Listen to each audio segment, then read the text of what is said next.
சோழி குப்புற உழுந்தது என்ன சர்வதேச பிரச்சனையா? மூளை குழம்புற அளவுக்கு யோசிக்கிறேன். கவுண்டர 10க்குள்ள ஒரு நம்பர் சொல்லுங்க. 4.25. நாய்க்கு 4 காலு. அது என்ன முக்காலு? இதுல எங்கேயோ குழப்பம் இருக்கு. கவுண்டர மனசு கொஞ்சம் திடப்படுத்தீங்க. ஓ மூஞ்சி பார்த்தே ஒண்ணும் ஆகல, அப்புறம் என்ன மனசு திடப்படுத்திக்கிறது? அதாவது 8ஆம் இடத்துல இருக்கிற புதன் தச்சமயம் 9ஆம் இடத்துக்கு போறான். எவன் எங்க போனா எனக்கு என்னடா? இப்ப அந்த 8வது இடம் காலியா இருக்கு. இருக்காது, பட்டா போட்டுருப்பானுங்களே. அந்த காலியான இடத்துல இந்த ஜாதகருக்கு சொல்ல வர்றதுக்குன்னே சனி வர்றான்.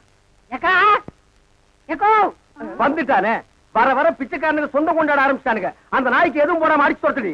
ஆறு வந்திருக்கிறா.